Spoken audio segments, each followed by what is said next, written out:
So off camera I've done quite a bit of the prep work, just the mundane boring stuff, tapping holes, putting these thumb wheels have a captured nut in them, bits like that. I've also completely removed the original control box, the board's gone, taken the display off for now, and I've removed the bed because it makes it easier to access all of this. And then the general plan is it's going to have the Pi here, and it's just a little buck convert that drops 24 straight down from the main power supply into the 5 volt the Pi needs. So that's just on a fly lead that goes in and runs off the terminals on the power supply. Then this side is going to have the Big Tree Tech SKR Mini E3 V3 board, and then all of this will be covered in with the control box. And for the base of the control box, each side just has a piece like this, just a fairly simple construction with a screw-on rail here, and these rails just slide into the T slot, or V slot, sorry, like so. And the whole idea of the way I've designed this is it's very modular. So if I want to put a different board in, I haven't got to print a whole new control box. I just reprint the section that sits down on here. And the same for the Pi side. It means that instead of having a huge, great long print just because you've changed a small detail, it's just very gentle revisions. So both of these sit here like so. And can I bring this in without affecting the camera? Yes. So hard to show, but they meet with a gap here. The gap's intentional. Then I have some slide-in supports, for want of the right word, that drop down from here, and then these two tabs have a hole in and a bolt goes through. The idea is that rather than having one single piece that down to tolerances may be too short or too wide, these two parts with the gap in the middle, you can account for the tolerance just with a couple of bolts. Also means a lot of this can be printed on a smaller bed. So first thing we will do,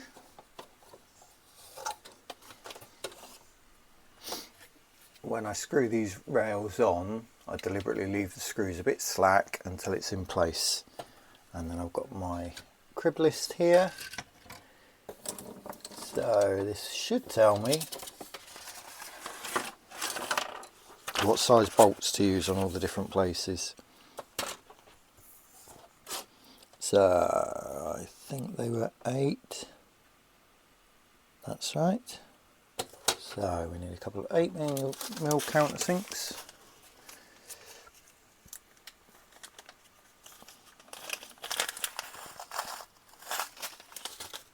Obviously when I was putting this together at first it was just whatever random bits and bobs I had floating about, and then when my friend approached me about getting the design to put a control panel on this himself, I said, well, if I'm going to check all the design I'm going to have to print it anyway, so you tell me what colour, I may as well print it in the colour you want, and that way rather than me printing a test run that will go in the bin, the test run that I would have to do for tolerances and stuff anyway is getting used.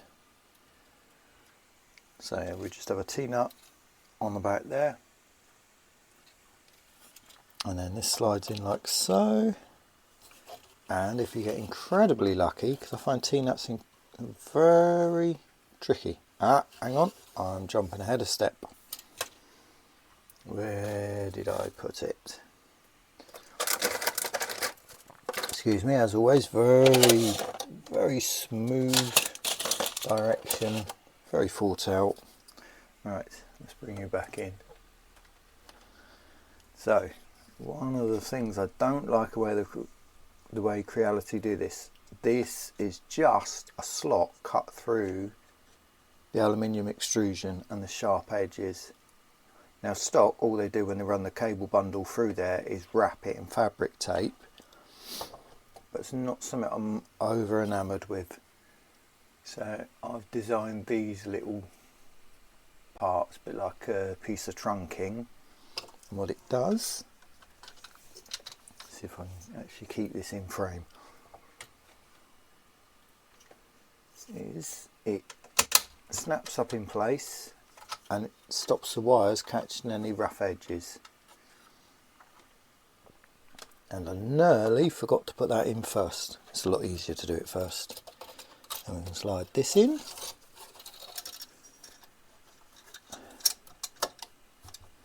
And where are you?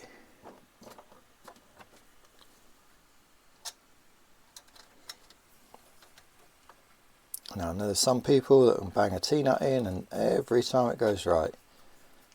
I'm not one of those people. And because I said that, bosh, first time, bang on. So now we can get our little stubby and tighten these screws up. Don't over tighten them because they're just going into a tapped piece of PLA. If you've worked with self-tappers going into plastic or anything before, you know, you kind of feel it and you know when it's gone about as far as it can before you push it. If you pull through any of these holes, you can either widen the hole and put in a heat set insert, or if you happen to have a filament pen, you can draw over the hole with more filament. And then we want one for the other side. So again, just an 8mm countersink M3 bolt. Loosely drop your T-nut on the back. And I remembered when I was setting up to start this to get this cable through first, because what I don't want to do is have to disconnect it from the power supply to run it through afterwards. I deliberately left a gap here to run wires.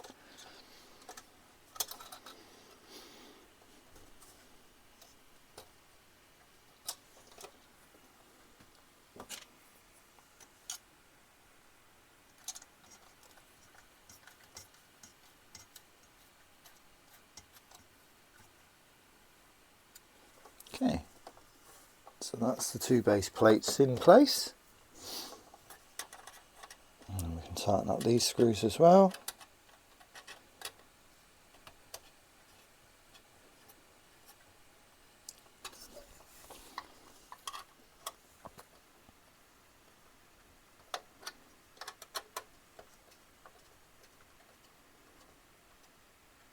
Right, so now, see we've got this gap here. So next up we need the drop down mounts that come here. Now the tricky thing is, depending on what sort of gap you've got, you need them at different thicknesses. So rather than try measuring it and then printing it, what I did was made up a set in very slightly different thicknesses. So each one is slightly thicker or thinner here. And I just about managed to get the sizes on them. So the idea is, oh, excuse me, can we bring you around to the front? It's got these two lips on it, and that will go, if you can juggle it right, into the T slot, V slot, sorry. And let me sit you there. Of course, it all depends on tolerances. And I've noticed that some V slot isn't quite the same as others. So this should, let me show you here, drop in like that and slide. However, it's a bit tight. Let's try a different one.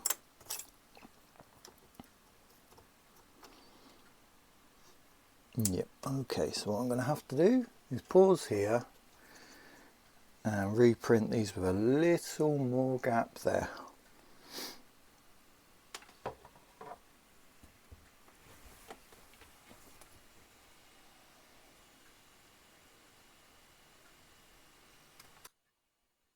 Okay, so let's try that again.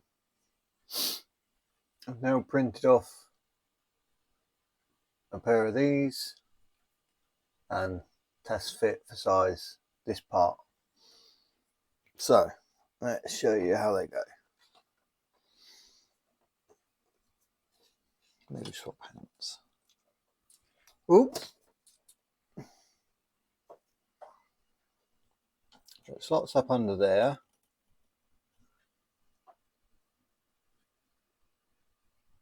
Well, it's tricky to get on camera.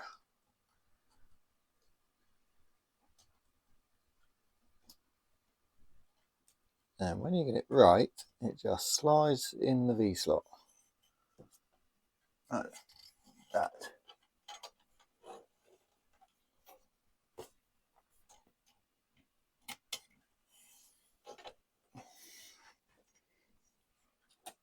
Okay, right there. So then you slide them along like this until your holes line up just here and here.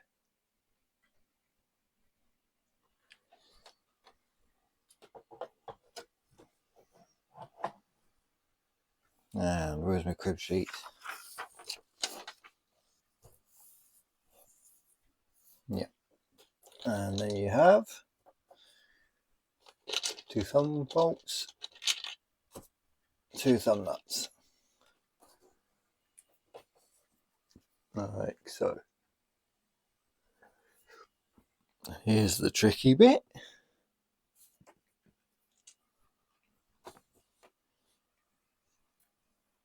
It's got to go through out the other side, then you get the thumb nut on it.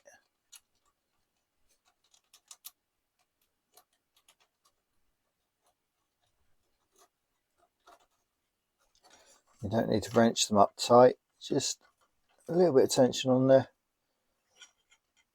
because you don't want it rattling open.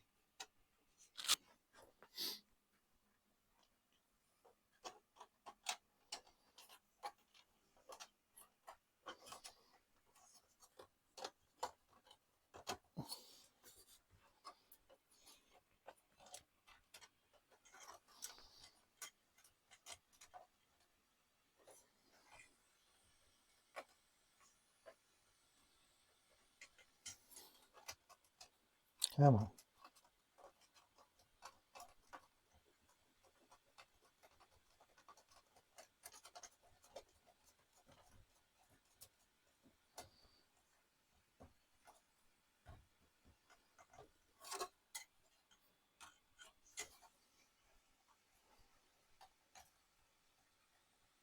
And there we go.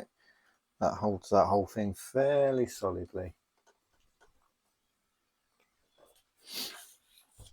And then the pie drop down like that, and that's where that sits.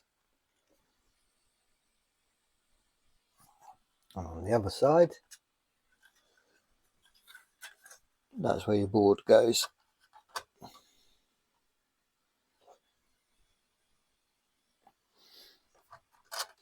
And on the board side,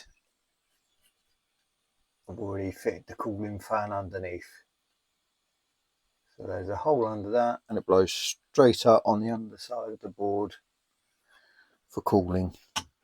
So now I did note which fan went where on my other crib sheet.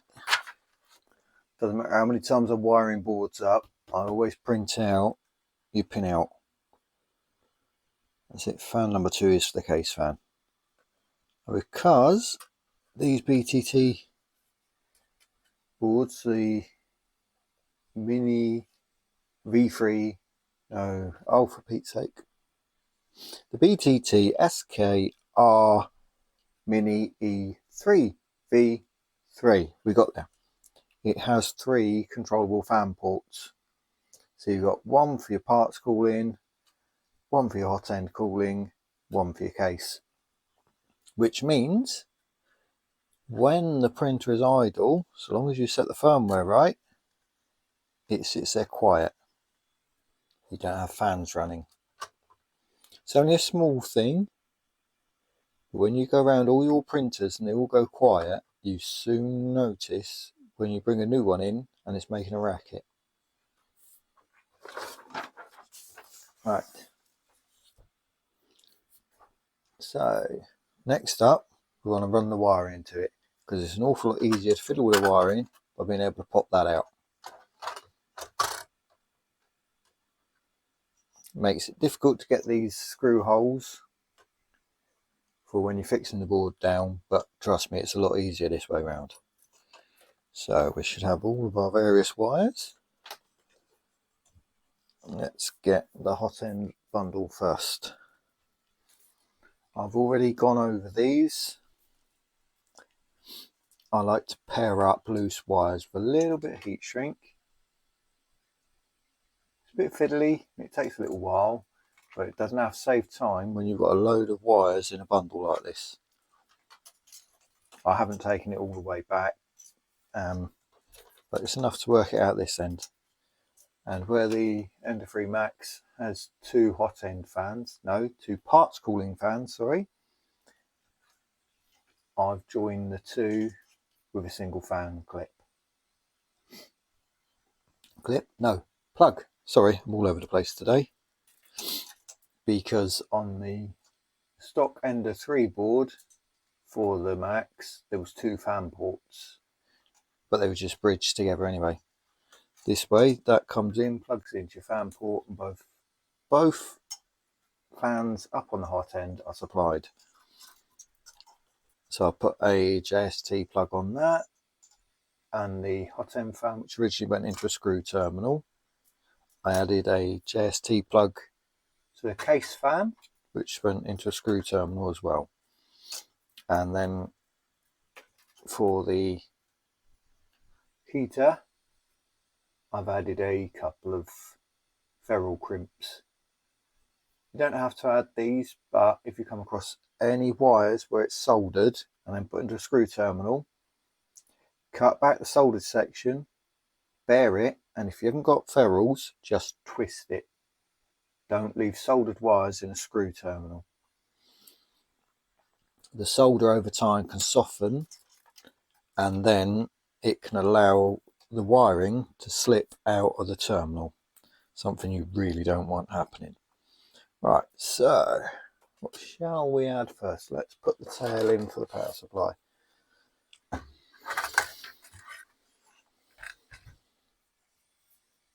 So it's just the original XT60 connector that went back to the power supply, and again I've just added a couple of ferrules.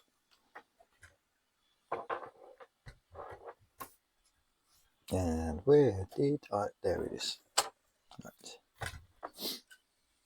Whenever I'm working on a board that has screw terminals, I always, no, wrong way, like this, I colour the red for the positives. Granted, it doesn't matter on the heaters, because on these printers there's no polarity to them, but I always mark up my positives. Because when you're fiddling around inside a computer case trying to quickly move wires, it's very easy to swap these around, especially as they don't set an orientation. It's not always positive on the right. It tends to swap back and forth depending on how convenient it is when they're designing these boards to run the traces. I had been using red nail polish, and then somebody in one of the printing groups, seeing me marking up prints and stuff, suggested Posca pens, or Poshka, I'm not sure how they're pronounced. They're not cheap, but they will write on anything I've thrown at them. They don't tend to bleed into prints as much as normal Sharpie or other permanent pen, and on something like this that's written straight onto plastic, silly little things, you don't have to do them, but I do a lot of tinkering and modding, and I could not tell you the number of times in a rush or not paying attention I've reversed the polarity on something, and it's not fun. Even working at this level with 5 volt and 12 or 24 volt, it's also expensive. So that's our tail on first, and let's bring you a bit closer. As well as the original channel, this is why I left this gap, because you can run cabling through, and there's actually a dip cut out there, which just gives you a little bit of extra room for cables. And then that drops in there like so, and that's your power run. And all the rest need to come through that channel and start hook up. So we have got our bundle here.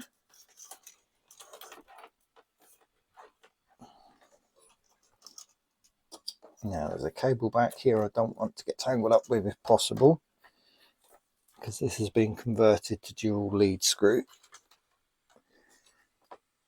But the kit that it was converted with splits the stepper cables out. So I don't really want to drag all of that into the control box if I can help it. Early, come on, here we go.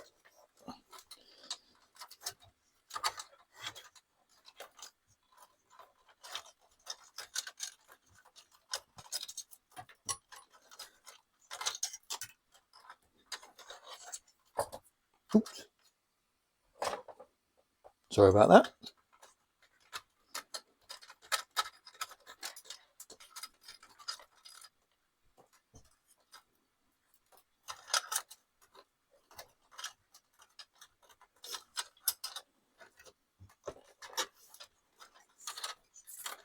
Okay, so obviously it won't be coming through this far when it's all properly assembled. I will route the cables back a bit. If you're really particular, once you've got all your wiring done, you can, one cable at a time, cut and re-terminate so it just runs close to the board.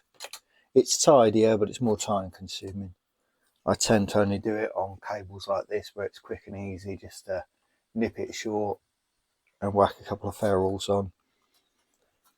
We'll have some cables that will only just reach, so I tend to put them on last and work backwards from the longest cables. So, right, now we need to swap to our board layout, and this is our hot end. That's these two.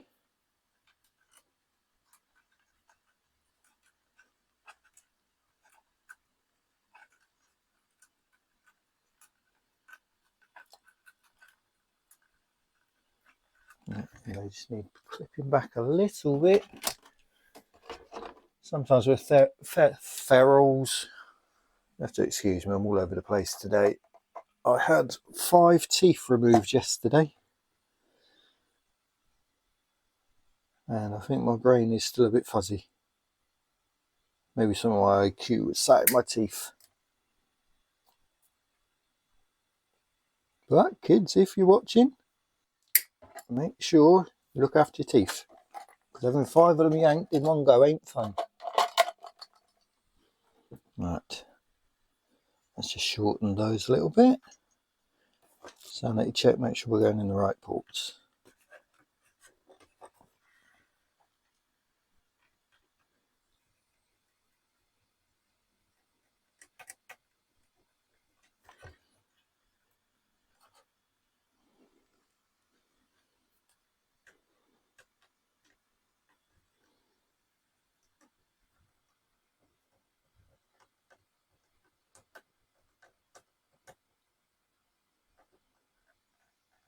And when this is all hooked up, it's getting marlin reflash to it. All of my printers, certainly all the ones I'm running, either have clipper or will get clipper. But version 2.1.2.4 of Marlin has just recently dropped, so I'm going to run up a version of that for this. Okay, so that one's alright. I'm glad you start bringing in some of these other wires. So this is our parts calling, and I did note on the board here which one goes where. Fan 0.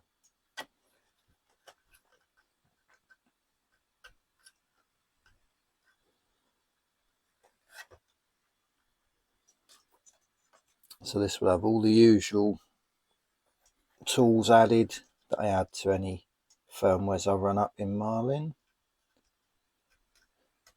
Didn't realise how many useful tools are excluded until a couple of days ago. I took delivery of an Ender 5 Plus.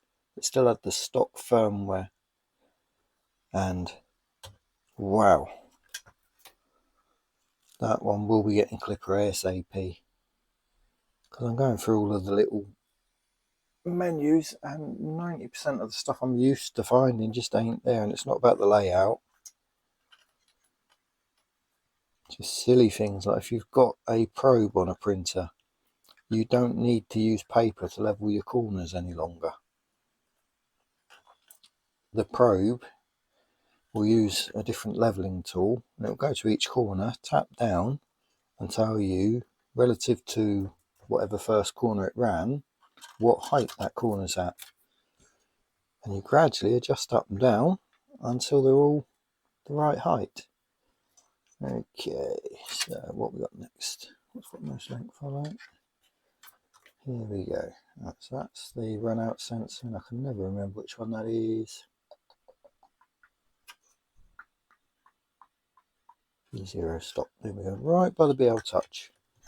Okay, I'm starting to get a bit shorter on cables now, so we shall start moving it back in to the box. Right, might as well do these first. What we got here? So we have our X stepper. You go over there. So I'm sure it's very interesting seeing the side of my arm moving about while I'm doing this. I'll move you back a bit. If you watch any of these videos and you have any tips or anything you'd like to see, do let me know. I do a combination of random reviews and just projects like this.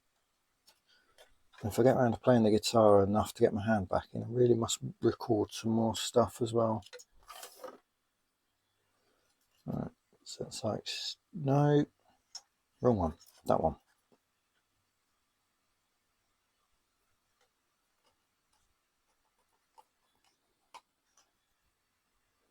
That's it. Right, that's them, and then this will be the XN stop.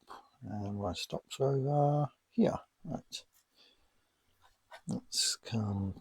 Right. Oh no! I quite often, after it's in the control box, end up unplugging and replugging a load of stuff just to try and tidy the wiring a bit. That's the XN stop. That's them lot done. Now there's the short one. The thermistors always come up short. If it's too short, I knock up a quick extender. There we go. So last one's the hot end. Right, that's them lot. And then somewhere here we've got another bundle coming through. Yep, there you are.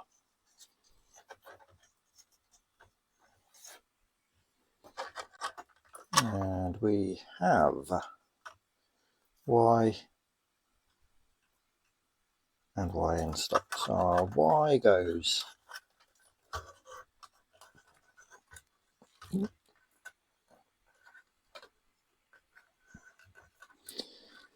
There. Yeah. That's it. And our Y stop is right. Let's undo the bit.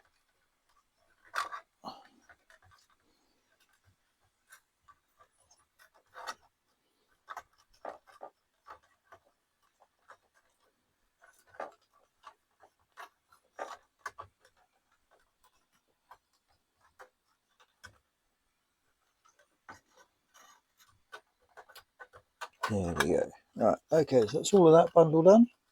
So now we should be able to just set that in place. I'm not going to screw it down yet because the bed's got to go back on. And when that goes back on, oops, I need to get to that screw terminal. But can I get some of these cables back out the way? That's the other advantage of not having the bed on there. You've only got the carriage plate to contend with. Okay, I just want to pull back some of this slack just for now. That's out of the way. My plan for this design was always in this space here to make up like an enclosure to drop all the wiring in, so it's not tidy but it's not flapping about everywhere, but haven't got that far yet. I've always got way too many plans and not enough time to get round to them. So then I'll start something new because it's more interesting, fiddle with that for a bit, and then another one goes on the back burner. So if you have asked me to do something and I've agreed, you do need to keep reminding me. Otherwise that bright shiny new will come along and it'll be gone from my head. Right, come on, nearly there. Back a bit. There we go. Right, let's pull some of that out of the way so I can see what I'm doing. How are you looking? Messy but in. Right, oh yeah, that's the one. Come on, where are you?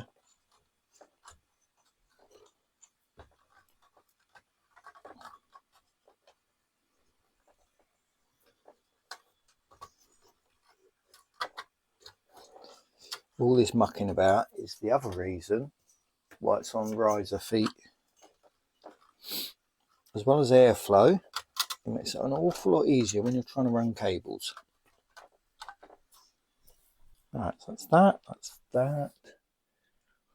You're all done. The Z. Knew I'd forgotten one.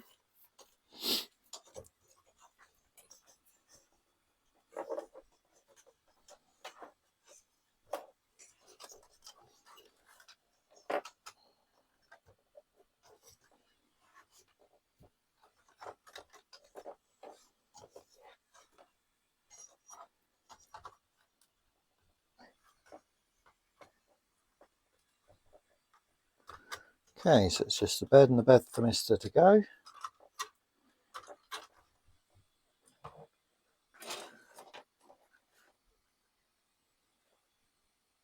It's not pretty, but it fits.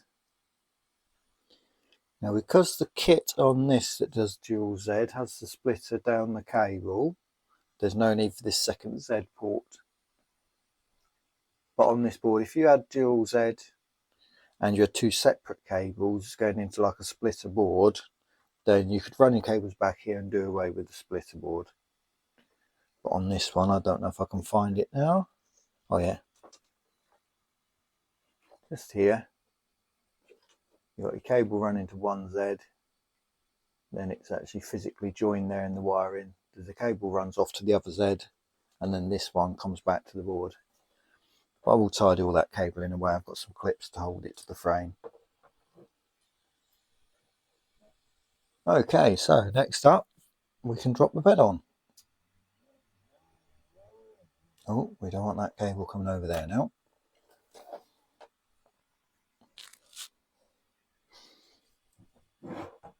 Oh, come here. So just another quick tip, if you put a magnetic sheet on this, one of these, and you need to get to your screw heads, don't pull the whole sheet off.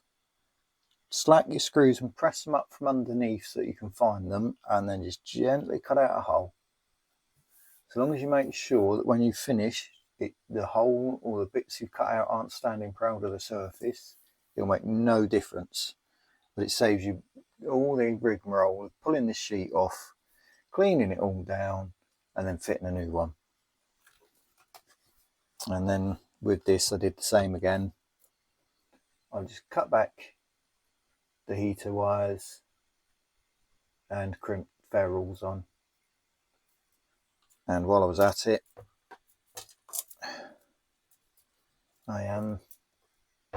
oops, there we go. See, smooth as anything. I also put a bit of heat shrink here to stop this sleeving wandering off or bunching up. Just little bits that tidy it up. Makes zero difference on performance. I don't particularly like these nylon sheaves. I tend to swap them out with like the cable wrap like this, if possible, or something similar. Right, so now that will go this way up.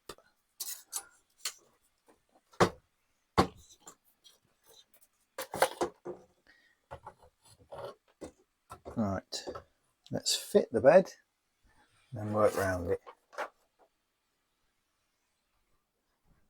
Bear with me while I find all the parts I took off. Here we go, 1, 2, 3.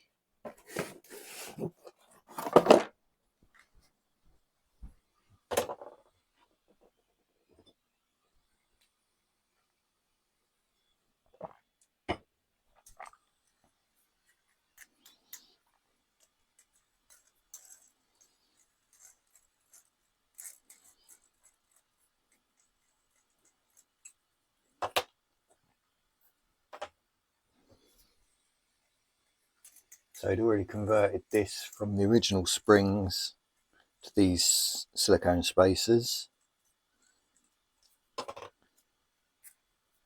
Just make sure when you're using this sort of bed where it's got a strain relief that there's a plastic sheath here that goes onto the bed spring. When you buy the spacers for these, you get one shorter than the others, and that's because it goes there. And it's also why whenever I'm leveling a bed that's got that, I always level from that corner, because that's the corner you've got least adjustment on.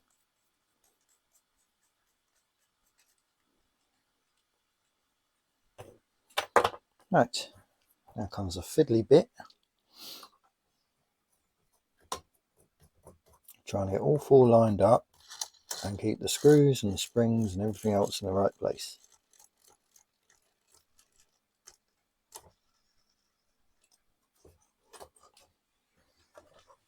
Now I know a lot of people like to fit a bed probe and then just put the bed on rigid mounts. It's not something I particularly favour. Each their own. If it works for you, grand. But I have way too many times when the printer's had a mad fit and crashed a nozzle into the bed.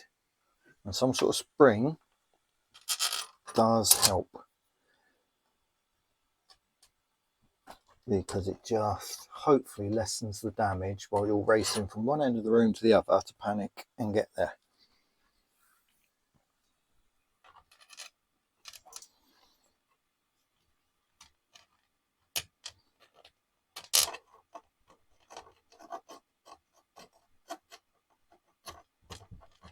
Right, there we go. Let's get the wheels on.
we go.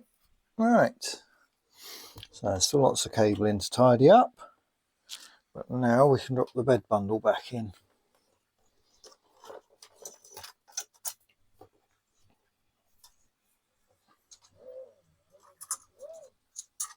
Now remember, you've got all your steppers connected to the board, so no whizzing the axes back and forth really quickly.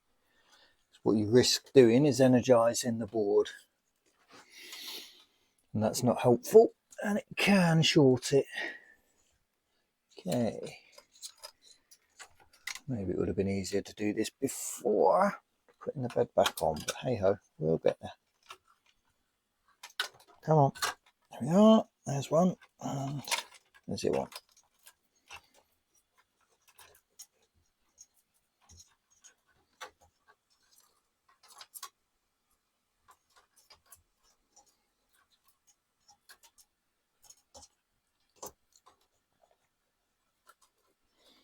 Right, now we need to nudge you over. Come on, and these other wires. I, of course, slid it through the wrong side. Now I need to navigate past all the wires that are getting in the way, so I can bring it across to the side where I want these to come through. Oh, forget it. Hang on, that's cool. Right, okay, like that.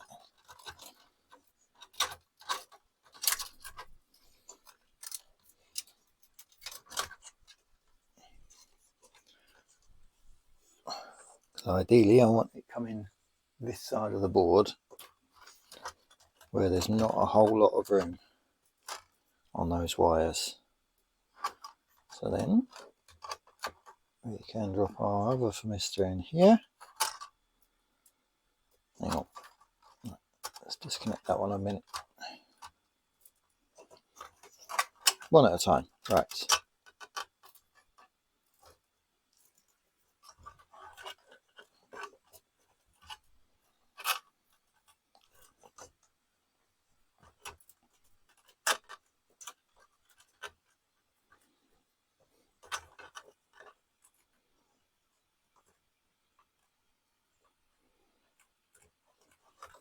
Okay, that's a bed heater.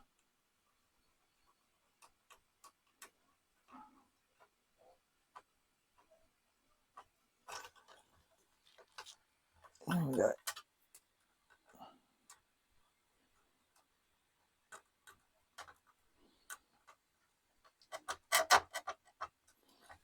And then, oh, tricky though it is, we can get our thermistors plugged in. Bed and hot end.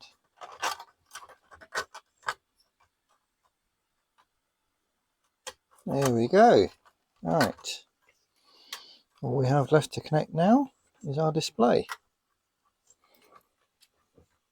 Right, well, which way are you going to go on? Well, tidy up a bit. There we are.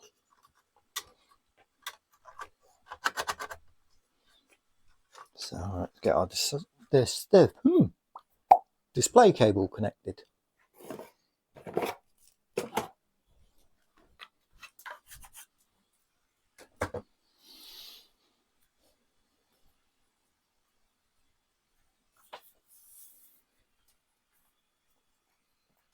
Right, so we want the display cable going that way,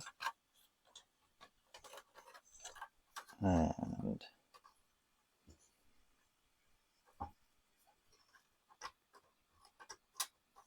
there we go. Straighten this nice curl out.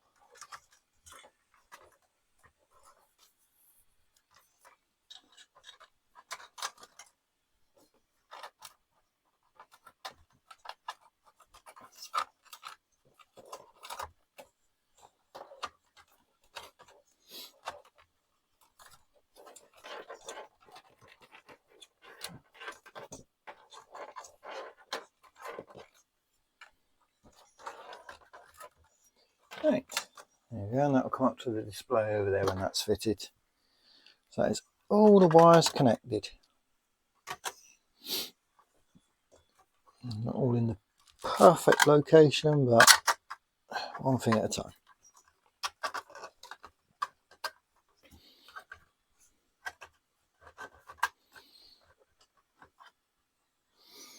Okay.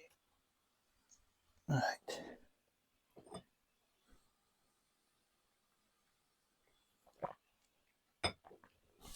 Let's get these boards fixed down before I load more stuff and totally forget I haven't done it.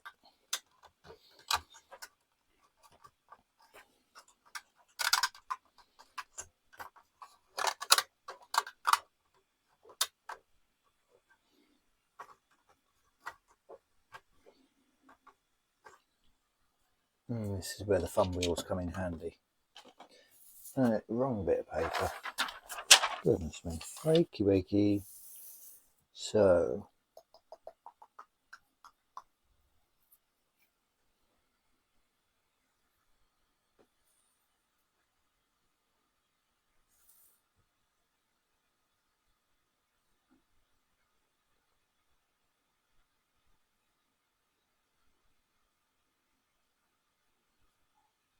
$12mm.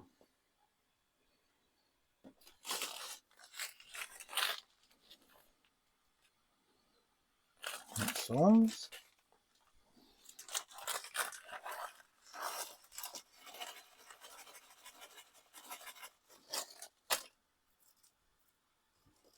I had to work out a rough bill of materials for all of these various nuts and bolts and stuff. So I've tried to keep the variety down a little bit. Whereas when I was working from my own kit, I've just over the time I've been fiddling with printers accumulated nuts and bolts in all manner of shapes and sizes.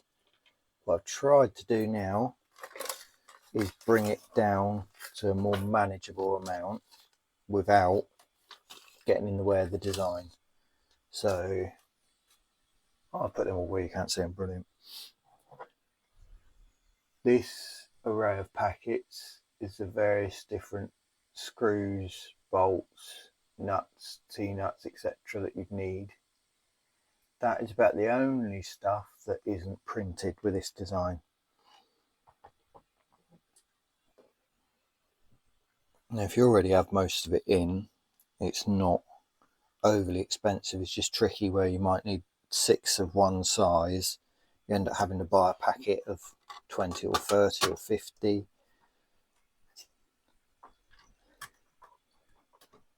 But all of these came from AliExpress. I sorted a couple of sellers on there that did most of it, and that saved much of the messing about because you could just run order across a couple of different sellers. Right, now we want one back there if possible. I usually use 3 bolts to hold the board down because it's enough to stop it flapping about.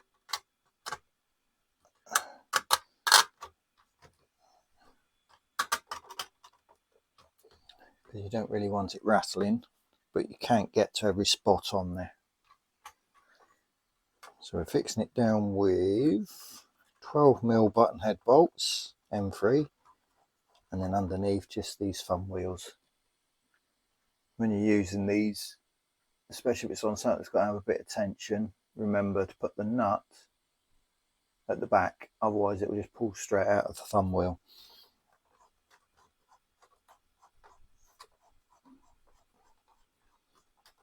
That's M2.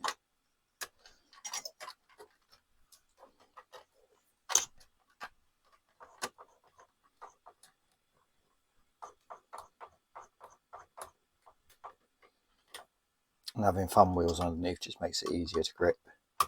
Feeling this, I think you could probably get away with 10mm or 8mm. So as I'm redoing the bomb, I may well try and further reduce the different amount needed.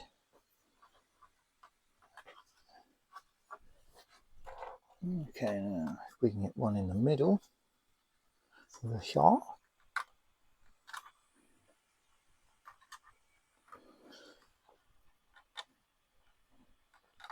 Yeah, I know, I'm sure there's a much simpler way of doing all of this, but it's what I've designed and it's what works for me. He says, desperately trying to find a bolt. Here we go. Now, come on.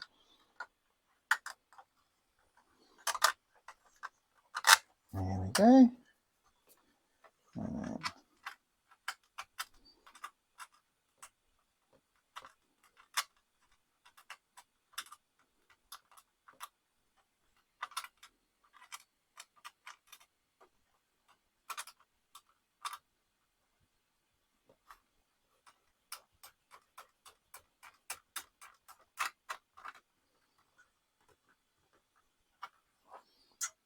right. Where did I picture?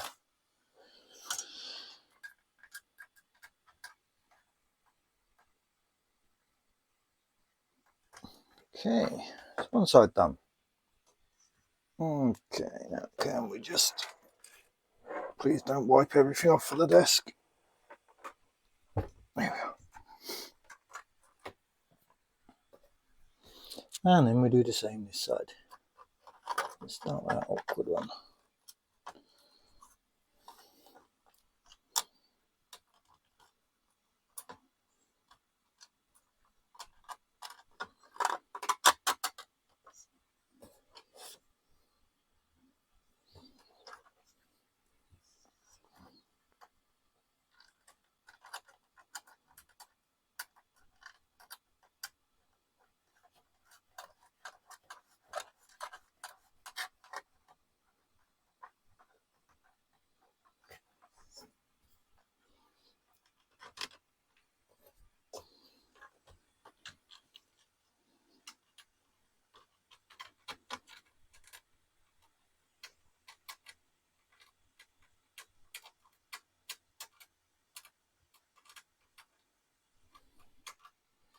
Do feel free to fast forward to the end and see if I got 3/4 of the way and just gave up or powered it up and it went bang or something.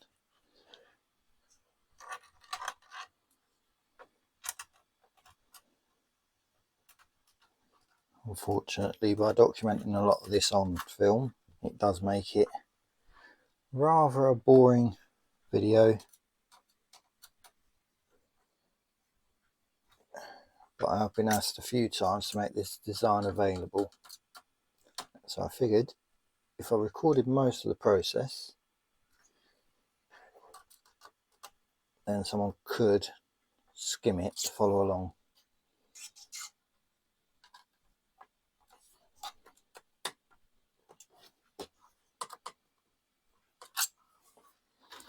Okay, so that is now both boards completely connected. The only thing not connected yet is the power plug here for the Pi.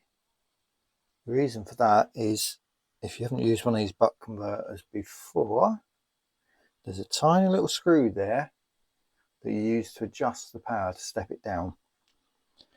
And in all of this moving about, I wouldn't be at all surprised if I bumped that.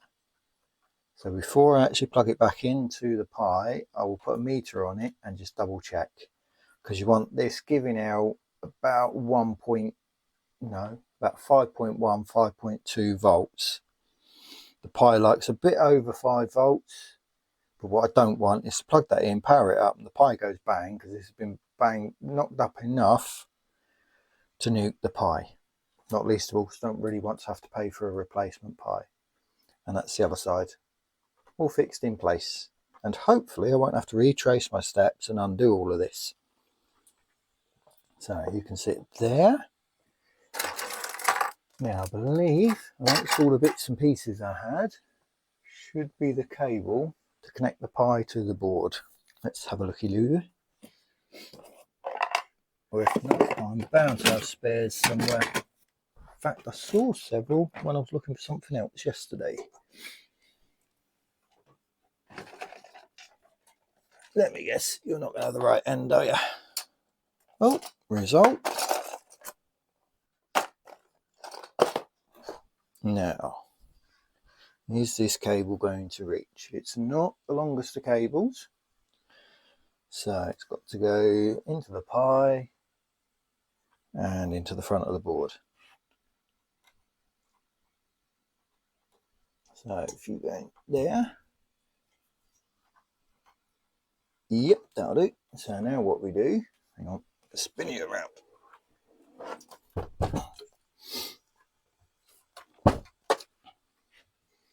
This cable, we've got to get from here to one of those USB ports. So if you undo the bolt, you can slide the drop mount out of the way, and with a bit of luck, the cable will go through.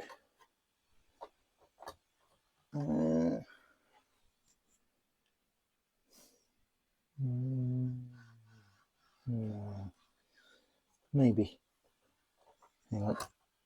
Let's get this end plugged in first.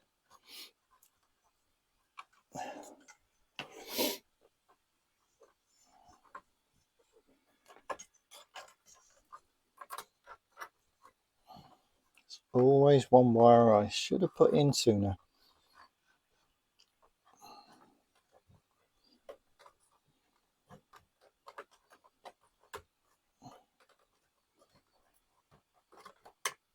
There we are.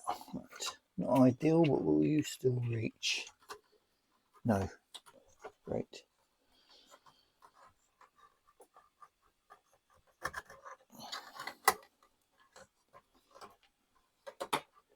Okay, maybe try it without that trick. I'm sure it worked on another cable. Maybe it was a bit longer.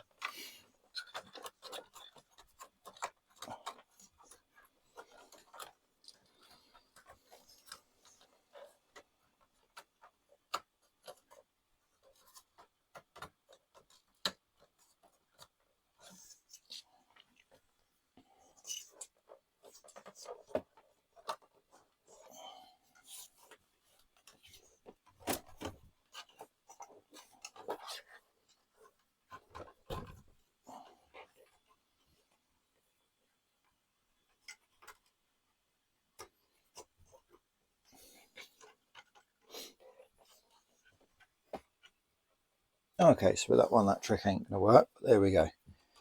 Just unplug it for now.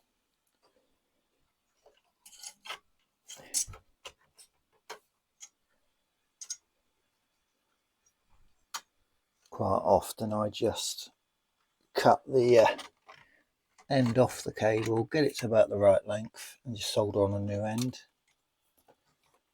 Especially at the pie side of things, it's a bit easier to do.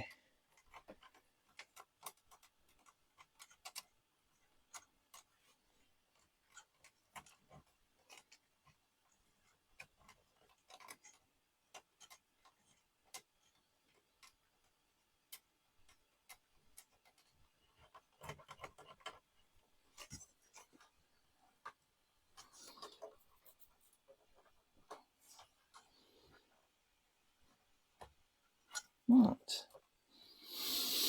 Whew. Now it's starting to look like a printer.